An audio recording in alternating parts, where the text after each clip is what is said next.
Good morning to one and all. Today we are going to discuss simple coherent resource list for prelims. My name is Pranay and I got rank 36 in Haryana PCS 21 exam, the result of which was announced last month. तो सबसे पहले देख लेते हैं कि बार बार आप prelims देते हैं, सिलेक्शन नहीं होता है, उसका मेन रीज़न क्या है। तो मेन रीज़न है मल्टीप्लिसिटी ऑफ रिसोर्स, उसके कारण रिवीजन नहीं हो पाता है एंड देन यू फेल। जब भी 4 ऑप्शंस आते हैं उसमें से आप रूल आउट करते हैं और नैरो डाउन आप करते हैं 2 में, तो आप करेक्ट आंसर नहीं ग्रैब कर पाते बिकॉज आपको उस समय आप एक्टिवली रिकॉल नहीं कर पाते हैं कि क्या करेक्ट है। तो लैक ऑफ रिवीजन ही उसका अल्टीमेट डायग्नोसिस है कि क्यों आप नहीं कर पा रहे हैं, और वो होता है मल्टीप्लिसिटी ऑफ रिसोर्स पे। तो इस वीडियो का पर्पस यही है कि रिसोर्स कोहेरेंट हो और स्ट्रेटजी सिंपल हो ताकि आपका नॉलेज कंक्रीट बने। जो टिप्स एंड ट्रिक्स का जहाँ तक सवाल है, जो कि काफ़ी कहते हैं कि टिप्स एंड ट्रिक्स यूज़ होता है, तो अल्टीमेटली होता यह है कि ये सिचुएशन डाइसी ही होती है। इसमें भी आप इस पर पूरा रिलाई नहीं कर सकते, कभी कभी बैकफायर भी कर जाएगा।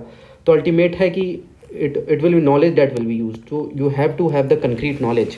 तो सबसे पहले स्टार्ट करते हैं कि एनसीईआरटी से, कि जो एनसीईआरटी है कि आपको पढ़ना है 9 to 12, तो ये डिलेमा रहता है। तो according two years of experience यही ओपिनियन है कि जो इनिशियल रीडिंग है और इनिशियल नॉलेज है उसके लिए एनसीईआरटी हेल्पफुल होती है, नो डाउट।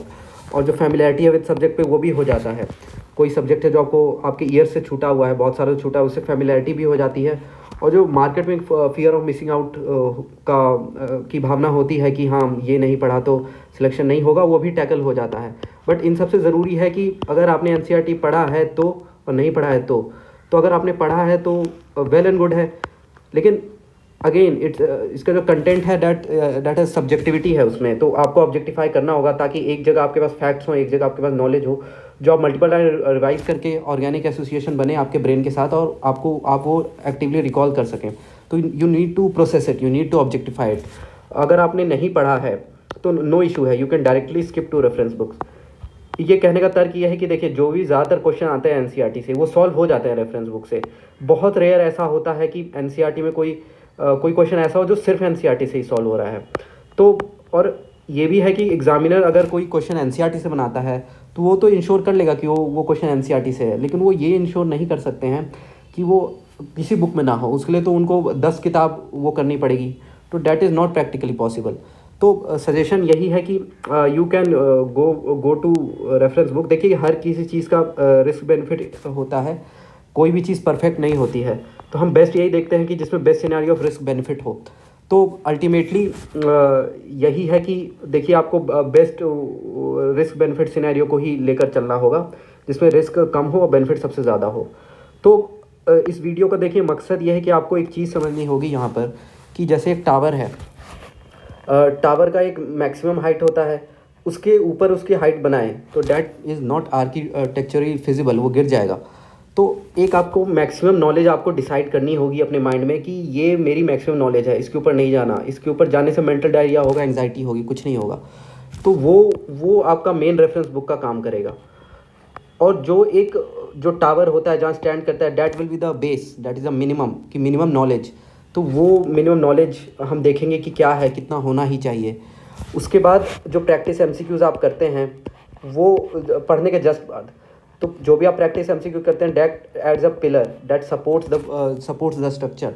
तो हम यही देखेंगे कि मेन रेफरेंस बुक क्या है, एक मिनिमा क्या है, और प्रैक्टिस एमसीक्यू हम देखेंगे कहाँ से करना है। और इन तीनों को मिलाकर जो भी एक कंक्रीट स्ट्रक्चर बनेगा, जो कि नॉलेज आपका बहुत नॉलेज आप ग्रैब करेंगे, और जो ऑर्गेनिक एसोसिएशन होगा जिसका आपके ब्रेन के साथ, उसके थ्रू आप कोई भी एग्ज़ाम जो स्टेट पीसीएस है, यूपीएससी, आप क्रैक कर पाएंगे। इसमें देखिए सबसे पहले तो ये समझते हैं कि जो हरियाणा पीसीएस है या यूपीएससी है या यूपी पीसीएस है, देखिए इनमें क्या होता है कि बुक्स तो सेम यूज़ होती है, रिसोर्स भी सेम यूज़ होता है। बस ये होता है कि एग्ज़ाम के हिसाब से हम फाइन ट्यूनिंग कर लेते हैं। जैसे यूपी पीसीएस में कुछ पार्ट में ज़्यादा फैक्चुअल पूछता है, यूपीएससी में कुछ पार्ट में फैक्चुअल अभी पूछना शुरू किया है, कुछ में वो सब्जेक्टिव कंटेंट ही रखता है। हरियाणा पीसीएस में भी ऐसा ही है। तो हम ये कर लेते हैं, जो मेन रिसोर्स लिस्ट है, जो मेन बुक्स है, उसको हम कंक्रीट कर लेते हैं। आखिरी में it's a game of knowledge only. So सबसे पहले हमारा बेसिक स्ट्रक्चर क्या होगा? देखिए बेसिक स्ट्रक्चर होगा your main book, that is a reference book जो आपका मैक्सिमा डिसाइड करेगा। उसके ऊपर आप डिसाइड कर लीजिए कि नॉलेज में नहीं जाना है, that is a maximum knowledge, assume कर लीजिए ऐसा। उसके बाद आप बेयर मिनिमम आप एक रिसोर्स रखेंगे जिससे आपको पता चलेगा कि हाँ बेयर मिनिमम तो ये पता ही होना चाहिए था, बेयर मिनिमम ये फैक्ट आने चाहिए सिलेक्शन के लिए, तो वो बेयर मिनिमम रिसोर्स से पता चलेगा। उसके बाद आप प्रैक्टिस जब करेंगे तो आप जो भी नॉलेज यूज़ करेंगे उसको जो अप्लाई करेंगे, एक्टिवली रिकॉल करेंगे, तो उसके बाद आप काफ़ी नॉलेज आपका काफ़ी इंटेंसिव नॉलेज हो जाएगा, आप तुरंत रिकॉल कर पाएंगे एमसीक्यू देखते ही एग्ज़ाम में, because it's just a game of recalling. आपके पास आंसर होता है, आपको डिटेक्ट करना है। तो सबसे पहले देख लेते हैं कि जो एंशंट हिस्ट्री है उसके लिए आप मेन बुक की तरह, मेन रेफरेंस बुक की तरह जो टीएमएच की पूनम दलाल दहिया बुक है उसको यूज़ करेंगे। उसके बाद कोई भी चैप्टर पॉलिटिकल हिस्ट्री में बात कर रहा हूँ इसी से पढ़िए, अच्छे से पढ़िए। उसके जस्ट बाद पढ़ने के जो पीछे जो एमसीक्यूज़ दिया हुआ है वो लगा लीजिए। एक बार आपने ये कर लिया उसके बाद आप लूसेंट किताब खरीद लीजिएगा मार्केट से, लूसेंट जनरल जीके की बुक, वो उसको आप चेकलिस्ट की तरह यूज़ करिए कि हाँ इतना बेयर मिनिमम फैक्ट मुझे आता है, ये मैंने पढ़ लिया है, अरे ये नहीं आता मुझे, तो उसको दोबारा तभी की तभी पढ़ लीजिए। आप उसको बार बार पढ़िए उसको। तो लूसेंट आपका एक समरी बुक या फिर रिवीजन बुक या फिर बेयर मिनिमम बुक की तरह काम करेगा। ये दोनों चीज़ करने के बाद आप घटना चक्र या यूथ कंपटीशन की बुक ले लीजिएगा। ये एमसीक्यू किताब है जिसमें चैप्टर वाइज और टॉपिक वाइज भी एमसीक्यूज़ हैं बिल्कुल।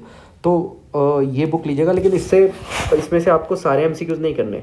जैसे अगर आप यूपीएससी दे रहे हैं तो आप एंशिएंट मिडिवल के यूपीएससी, यूपीपीसी और हरियाणा पीसीएस के पीवाईक्यू कर लीजिएगा। और बाकी स्टेट के करने की ज़रूरत नहीं है। जो एमपी स्टेट है, बिहार स्टेट है, उत्तराखंड के भी एमसीक्यूज़ है, उसमें राजस्थान के भी है, वो करने की ज़रूरत नहीं है। अगर आप इनमें से कोई सा भी एग्ज़ाम दे रहे हैं, हरियाणा पीसीएस अभी आप दे रहे हैं, तो आप इन तीनों के एमसीक्यूज़ उससे कर लीजिएगा, ठीक है। उसके बाद हम मेडिवल हिस्ट्री का देख लेते हैं। मेडिवल हिस्ट्री में देखिए फिर से वही चीज़ आपको करनी है, आपको टीएमएच की बुक रखनी है, लूसेंट ख़रीदना है, और इन दोनों में से कोई एक बुक लेके आपको उसके एमसीक्यूज़ लगाने हैं, ठीक है। उसके बाद हाँ मॉडर्न हिस्ट्री पे आ जाते हैं। देखिए मॉडर्न हिस्ट्री बहुत ज़रूरी है। मॉडर्न हिस्ट्री में देखिए पहली बात तो ये देख लेते हैं, जो दो बुक्स हैं, एक है स्पेक्ट्रम और दूसरा है टीएमएच की सोनाली बंसल बुक। तो इन दोनों में एक्चुअली दोनों बुक अच्छी हैं। अगर आपने दोनों में से जैसे अभी स्पेक्ट्रम किया है तो कोई इशू नहीं है, ये भी किया है, तो अब मेरा सजेशन ये है कि ये बुक इससे थोड़ी सी ज़्यादा ऑर्गेनिक कंटेंट है, फ़्लो अच्छा है इसका, समझ जल्दी आता है, रिकॉल करने में आसान होता है, तो it's a good book according to me. लेकिन कोई अगर आपने ये भी किया है तो कोई इशू नहीं है, आप न्यू लर्नर हैं तो आप इस बुक पे जाइएगा, that is a good book. अच्छा, इसके बाद मैं कहूँगा अगर आपने ये दोनों में से अगर आपने ये बुक पढ़ी है लेकिन फिर भी आपको स्पेक्ट्रम में जाना होगा कुछ सेक्शंस करने के लिए, क्योंकि जो मेरे पास एडिशन की बुक थी उसमें ये बहुत अच्छे से नहीं दिया हुआ था। तो जो एजुकेशन का पार्ट है, इंडियन प्रेस का पार्ट है, जो फैक्ट्रीज एक्ट हैं, पुलिस है, मिलिट्री है, जुडिशरी है, इनका development during the colonial times, कि ब्रिटिश के टाइम के दौरान उसमें कैसे कैसे डेवलपमेंट्स आए मिलिट्री में, पुलिस में और फैक्ट्रीज एक्ट में, वो आप स्पेक्ट्रम से पढ़ेंगे। उसके बाद जहाँ तक वाइसरॉय के सेक्शन का सवाल है, ये बहुत इंपॉर्टेंट है। इससे क्वेश्चन तो आते ही आते हैं, ये टाइमलाइन का भी काम करता है, एक समरी का काम करता है। आपको जैसे मुझे जब रिवाइज़ करना होता था मॉडर्न, तो मैं वाइसरॉय ही पढ़ लेता था, बिकॉज वाइसरॉय के जो अंडर में सारे जो भी इवेंट्स हुए होते हैं वो सब लिखा ही होता है, तो it acts like a recall, वो रिकॉल कर देता था बिल्कुल ऑब्जेक्टिवली, टाइम वाइज। तो अगर ये भी क्वेश्चन आता है कि पहला इवेंट कौन सा हुआ, तो मुझे याद आता जाता था। तो ये करेंगे, लेकिन वाइसरॉय अगर आप इससे करेंगे तो इसका भी वाइसरॉय का कंटेंट इसमें मिला लेंगे, या फिर आप कहीं से पढ़ेंगे लूसेंट से तो उससे भी आप इसमें वो कर लेंगे। वाइसरॉय का कंटेंट अच्छा रखिएगा, ये काफ़ी काम आता है। उसके बाद आप लूसेंट पढ़ लीजिएगा, इसमें भी एक बेयर मिनिमम बुक की तरह, चेकलिस्ट की तरह, समरी की तरह। फिर से आप घटना चक्र और यूथ कंपटीशन में से दोनों कोई किताब ले सकते हैं, और आपको उसमें एमसीक्यूज़ लगाने हैं सारे स्टेट के नहीं, यूपीएससी, यूपीपीसीएस और यूथ कंपटीशन में तो शायद हरियाणा पीसीएस का होता है, इसमें नहीं होता, लेकिन हरियाणा पीसीएस का पीवाईक्यू लगा लीजिएगा आप। अच्छा, उसके बाद कल्चर पे आ जाते हैं। हमने एंशिएंट मिडिवल और मॉडर्न की बात कर ली। कल्चर में एक बुक है नितिन सिंघानिया, आप उसको यूज़ कर सकते हैं, अच्छी बुक है। फाइन आर्ट्स का फिर से लिमिटेड रोल है, ऐसा नहीं ऐसे एमसीक्यूज़ नहीं आते हैं, बट इनपुट आउटपुट रेशियो वही ख़राब हो जाता है, फिर अल्टीमेटली आपको ये बुक पढ़नी ही पड़ती है। तो नितिन सिंघानिया आप बुक ले सकते हैं। अच्छा, इसके साथ बुक है जो लॉ एक्सीलेंस की रैपिड रिवीजन है, ये भी आप ये काफ़ी अच्छी बुक है। इसको आप नितिन सिंघानिया से रिप्लेस तक कर सकते हैं। नितिन सिंघानिया अब काफ़ी बल्कि बुक है और अब तो इंटेंसिव भी है, उसमें काफ़ी टॉपिक्स हैं, अच्छी बुक है। तो कुछ शायद लाइक एक्सेलेंस में नहीं होगा, बट अकॉर्डिंग ये जो है ज़्यादातर जो मेन टॉपिक्स हैं वो लाइक एक्सेलेंस की बुक में है। आप इसको यूज़ कर सकते हैं। It's a lots of pictures, और नितिन सिंघानिया से भी रिप्लेस कर सकते हैं। बाकी इट्स और ओपिनियन, दोनों में से कोई एक ले लीजिएगा। और जो आपने ऊपर एंशिएंट मिडिवल पढ़ा होगा पॉलिटिकल हिस्ट्री, उसके बाद उसकी कल्चर भी दी होती है और बहुत अच्छी लिखी हुई होती है इन बुक, इस बुक में कल्चर का पार्ट। तो वहाँ से जो आप कल्चर पढ़ेंगे वो तो आप इसमें ऐड कर ही लीजिएगा। तो एक ये बुक हो गई और एक यहाँ से ये कल्चर की बुक हो गई। उसके बाद आप एमसीक्यूज़ लगा लीजिएगा, थोड़े फैक्चुअल होंगे इनमें एमसीक्यूज़, बट कोई बात नहीं, that will add to your knowledge. और अगर आपको स्टेट पीसीएस भी साथ में एम रखना है तो आपको बिल्कुल करना चाहिए, ठीक है। आपका यूपीएससी भी निकलेगा और स्टेट का भी प्रीलिम्स निकलेगा। तो ये बुक आपको फिर से इसमें से एमसीक्यूज़ लगानी है। उसके बाद हम पॉलिटी के बारे में डिस्कस कर लेते हैं। देखिए, इसके लिए मेन बुक लक्ष्मीकांत ही रहेगा, इसके अलावा आपको कहीं जाने की ज़रूरत नहीं है किसी भी बुक के लिए, कोई भी नहीं। That's a best book. और इसके साथ आप पीडीएफ डाउनलोड कर लीजिएगा बेयर कॉन्स्टिट्यूशन का from the ministry of law website, वो साथ में रखिएगा। कभी कभी आता है कि इस आर्टिकल का ये प्रोविज़न है, तो लक्ष्मीकांत में कभी कभी वो वेग मैनर में दिया रहता है, ठीक से समझ नहीं आता। तो आप बेयर कॉन्स्टिट्यूशन जब आप पढ़ेंगे, जो कॉन्स्टिट्यूशनल मेकर्स में ओरिजिनल लिखा है, जो वर्ड्स ओरिजिनल लिखे हैं उसको पढ़िएगा, तो आप बहुत अच्छा ग्रैब कर पाइएगा जो कॉन्स्टिट्यूशनल प्रोविजंस हैं उसको।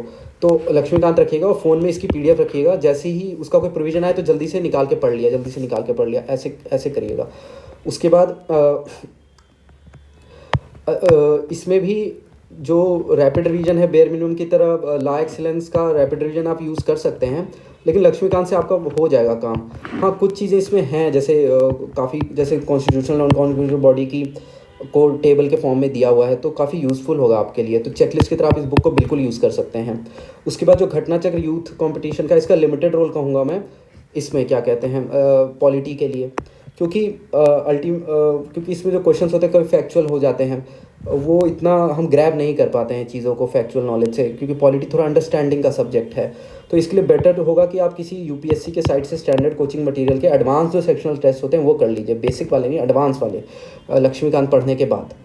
तो आप सारे एमसीक्यूज़ कर लेंगे, फिर पॉलिटी का एक भी नहीं छूटेगा। फिर भी अगर आप करना चाहें जैसे घटना चक्र उससे, तो यूपीएससी का अगर आप कर रहे हैं तो सिर्फ यूपीएससी के एमसीक्यूज़ करिएगा। और अगर हरियाणा पीसीएस के लिए कर रहे हैं तो यूपीएससी और यूपी पीसीएस और हरियाणा का पीवाईक्यू कर लीजिएगा, क्योंकि स्टेट्स में तो आते हैं फैक्चुअल एमसीक्यू आते हैं इसमें, तो फैक्चुअल पार्ट वहाँ से हो जाएगा। लेकिन फिर भी अगर आपने लक्ष्मीकांत कर लिया है और कोई कोचिंग का अच्छा टेस्ट लगा लिया है आपने एडवांस, तो आपका कंटेंट काफ़ी अच्छा हो जाएगा इसमें। उसके बाद इन्वायरमेंट के बारे में डिस्कस करते हैं। इसलिए दो मेन बुक्स है, जैसे शंकर है प्लस पीएमएफआईएस है। तो न्यू लर्नर है तो मैं दोबारा कहूँगा इसके साथ जाइए, क्योंकि ये कोई इसमें डुअल ओपिनियन नहीं है कि ये book it is the best book, है ना, फार बेटर है, अपडेटेड भी है, पिक्चर्स भी बहुत अच्छे हैं। और इसके साथ आप फिर से लॉ एक्सीलेंस के लिए लॉ एक्सीलेंस का रैपिड रिवीजन रख सकते हैं as a bare minimum content, और रिवीजन के लिए समरी के लिए चेकलिस्ट की तरह बिल्कुल आप लॉ एक्सीलेंस की किताब रख सकते हैं इसमें। फिर से आप जब एमसीक्यूज़ ट्राई करना चाहें तो इन्वायरमेंट के कर सकते हैं, लेकिन वही है, यूपी पीसीएस में काफ़ी फैक्चुअल पूछता है, वो इतना रियलिस्टिक होता नहीं है। यूपीएससी का अगर आप दे रहे हैं तो सिर्फ यूपीएससी का ही करिए। हरियाणा पीसीएस का है तो आप यूपीएससी का कर लीजिए, क्योंकि इसमें फैक्चुअल पूछता ही है थोड़ा बहुत। और यूपीएससी का भी कर लीजिए, यूपी पीसीएस का, और हरियाणा पीसीएस का पीवाईक्यू प्रीवियस ईयर एमसीक्यू कर लीजिएगा। इसके साथ ही लॉ एक्सीलेंस का एक इन्वायरमेंटल लेजिस्लेशंस की भी बुक है, वो भी आप रेफ़र कर सकते हैं। लेकिन ये बहुत है हरियाणा पीसीएस के लिए, तो बहुत है ये बुक पीएमएफ के साथ। अच्छा, इकॉनमी जो है, इकॉनमी जैसे आप लोग जैसे शुरुआत में हम ये सब बुक्स पढ़ते हैं, जैसे श्री राम बुक हो गई, या रमेश सिंह हो गई, या फिर संजीव वर्मा है, नितिन सिंघानिया है, विवेक सिंह है, कोई भी बुक पढ़ें, मुनाल के नोट्स पढ़ने चाहिए, because it's a very good notes, और काफ़ी अपडेटेड कंटेंट है, इंटरकनेक्टेड कंटेंट है, मेंस में भी यूज़ होता है, प्रीलिम्स में भी यूज़ हो जाता है। और ऐसा है, मतलब आप सिर्फ ये चाहें तो ये भी पढ़ सकते हैं, ऐसा नहीं है। लेकिन क्योंकि नोट्स के फॉर्म में है तो थोड़ा सा जो कंटेंट है वो फ्लो थोड़ा सा ऑर्गेनिक नहीं होता, इनऑर्गेनिक फ्लो होता है, तो इतना अच्छा ग्रैब नहीं होता है। तो आप बुक के बाद ये पढ़ सकते हैं, लेकिन ये पढ़ना ज़रूरी है। आप बुक को भी स्किप कर सकते हैं अगर आपका थोड़ा सा बैकग्राउंड है, नॉलेज आप समझ पा रहे हैं तो। उसके बाद जो as a bare minimum content, लेकिन ये बहुत ज़्यादा है, ये नोट्स बहुत लेंदी है। इकोनॉमिक्स में यही इशू है कि जो कंटेंट है वो थोड़ा सा, हर किसी में कंटेंट एक जगह कंप्लीट नहीं है, इकोनॉमिक्स में ऐसा है। तो अल्टीमेटली यही है कि जो समरी या रिवीजन के लिए आप रैपिड रिवीजन ला एक्सलेंस का पढ़ सकते हैं। अब बहुत कम टाइम है आपके पास, तो अब मैं तो कहूँगा यही पढ़िए, but that will not be a good opinion. आप ये पढ़िए, उसके बाद ये पढ़ लीजिएगा as a bare minimum content की, हाँ ये मिनिमम नॉलेज होनी चाहिए। जैसे इसमें जो ग्राफ्स हैं जो पूछते हैं, बहुत सारे कर्व्स हैं, वो सब एक जगह करके दे दिए गए हैं। जो और भी जो कंटेंट है जिससे एमसीक्यूज़ आते हैं, वो बिल्कुल एक जगह टेबल के फॉर्म में करके दे दिया गया है। उसके बाद जो घटना चक्र और उसके एमसीक्यूज़ हैं वो इतने इकॉनमी के काफ़ी इतने अच्छे नहीं होते, बिकॉज फैक्चुअल पार्ट फिर से यूपीपीसीएस के साइड फैक्चुअल पार्ट होता है, और बाकी पीसीएस में भी फैक्चुअल ही है। तो हरियाणा पीसीएस के लिए तो यूपीएससी के एमसीक्यूज़ कर लीजिएगा और यूपीएससी के ही पीवाईक्यू कर लीजिएगा, और कुछ करने की ज़रूरत नहीं है। ये यूपीएससी के एमसीक्यूज़ घटना चक्र या यूथ कंपटीशन से कर सकते हैं, किसी भी बुक से कर लीजिए, उसमें कोई इशू नहीं है। उसके बाद ज्योग्राफ़ी, देखिए ज्योग्राफ़ी का कंटेंट एक बात है कि बहुत ज़्यादा स्प्रेड आउट है, इसके सेक्शंस भी बहुत ज़्यादा हैं, और ये बात भी सच है कि इसमें कोई एक कंप्लीट रिसोर्स इसमें कह तो सकते हैं, बट इसका जो कंटेंट है काफ़ी स्प्रेड आउट हो जाता है। जहाँ तक एनसीईआरटी का सवाल है, 11th-12th की जो एनसीईआरटी है फिजिकल ज्योग्राफी की और इंडियन ज्योग्राफी की, उसका भी लिमिटेड रोल है। कुछ टॉपिक्स उससे पढ़े जा सकते हैं, मैं बताऊंगा, लेकिन इतना उसका भी इनपुट आउटपुट अच्छा नहीं है। बेस्ट यही होगा कि पीएमआईएस की ज्योग्राफी पढ़िए।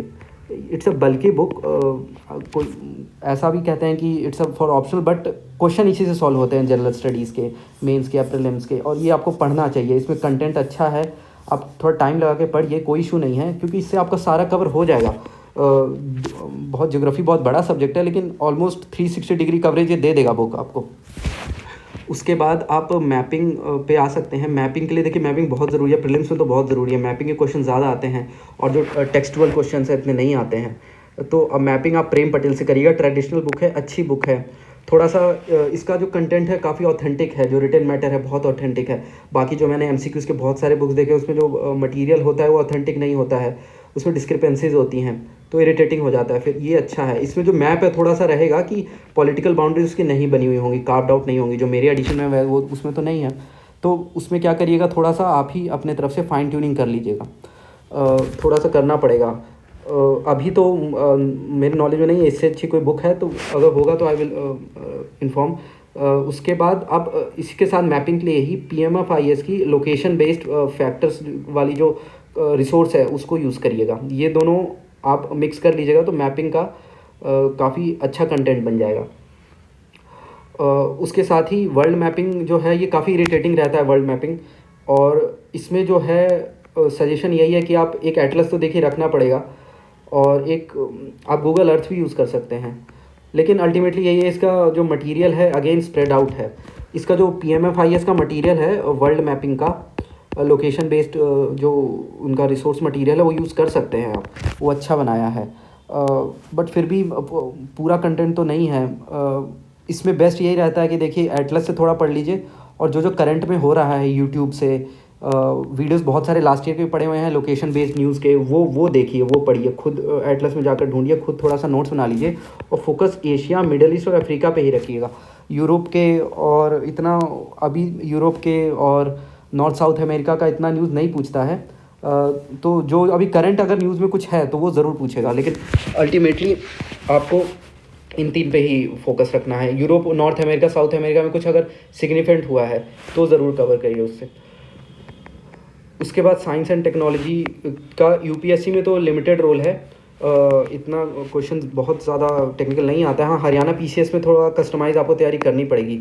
आप लूसेंट का जो जनरल जीके की बुक है, जो सारे सब्जेक्ट्स हैं, उससे आप साइंस पढ़ लीजिए। उसके साथ कुछ कॉन्सेप्ट डेप्थ में पूछे गए हैं पीवाईक्यू में, उसको आप एनसीईआरटी से पढ़ लीजिए, या फिर लूसेंट की जनरल साइंस की बुक आती है उसमें से आप अच्छे से उन टॉपिक्स को पढ़ लीजिएगा। तो उससे आप जो टेक्निकल पार्ट है उससे आप डील कर पाएंगे अच्छे से, आप उसको अच्छे से टैकल कर पाएंगे उन एमसीक्यूज़ को। और आप फिर से घटना चक्र और यूथ कंपटीशन से पीवाईक्यू सॉल्व कर सकते हैं। जैसे हरियाणा पीसीएस देना है तो यूपी पीसीएस, यूपीएससी और हरियाणा पीसीएस का कर लीजिएगा, इससे आपका कंटेंट अच्छा हो जाएगा। इसके बाद जो करंट अफेयर्स का सेक्शन है ऑल इंडिया का सेक्शन है करंट अफेयर्स का, इसमें एडिटोरिया ही बेस्ट मैगज़ीन रहेगा। सेकंड बेस्ट स्पीडी सजेस्ट करेंगे। जो एडिटोरिया मैगज़ीन है ये बेस्ट है for covering the all India factual current affairs. Second best में आई विल रेट स्पीडी। जो फैक्चुअल एमसीक्यूज आते हैं स्टेट पीसीएस और उसमें डोमिनेशन रहता है हरियाणा पीसीएस में, आप इसको एडिटोरियल से बहुत अच्छी तरह कवर कर सकते हैं। काफ़ी अच्छी मैगज़ीन है और काफ़ी कंटेंट टॉपिक वाइज सेग्रीगेटेड है, पिक्टोरियल रिप्रेजेंटेशन भी है, काफ़ी फ्रेंडली है, रीडिंग फ्रेंडली है। अगर जो नॉन फैक्चुअल कंटेंट है करंट अफेयर्स का वो आप पीटी सिर्फ विजन से कर लीजिएगा, लेकिन मोस्ट ऑफ द एमसीक्यूज़ हो जाएंगे आपके, मोस्ट ऑफ द एमसीक्यूज़ आपके एडिटोरिया से हो जाएंगे।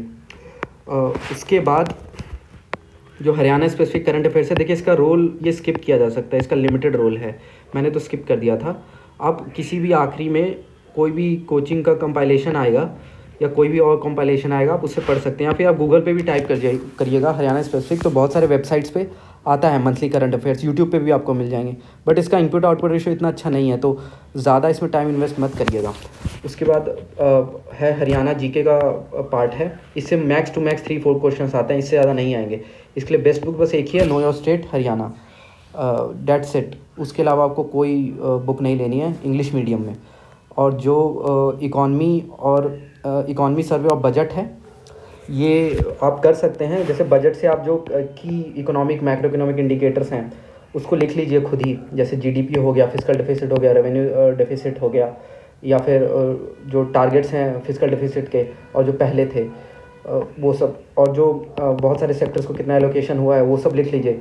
वैसे इसके इतने एमसीक्यूज आते नहीं हैं, तो लास्ट में किसी का कंपाइलेशन आएगा तो उसी से पढ़ लीजिएगा। अच्छा, यहाँ पर जो है मैगज़ीन का ये इंग्लिश मीडियम में ही है दोनों मैगज़ीन, हिंदी मीडियम का मुझे नॉलेज नहीं है, मेरा तो इंग्लिश मीडियम ही था। तो अल्टीमेटली इस वीडियो में यही था कि बताना था कि how to you have to have a coherent resource, because जब आप कोहेरेंट रिसोर्स आपका नहीं होता है then you get in a vicious cycle. आप रिसोर्स हंटिंग करते हैं, मल्टीपल रिसोर्सेज हो जाते हैं, एक जगह चीज़ें होती नहीं हैं और रिवाइज होती नहीं हैं।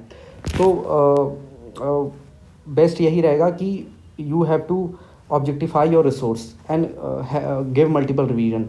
So thank you, and in future I will bring more preparation realistic preparation strategy video. Thank you.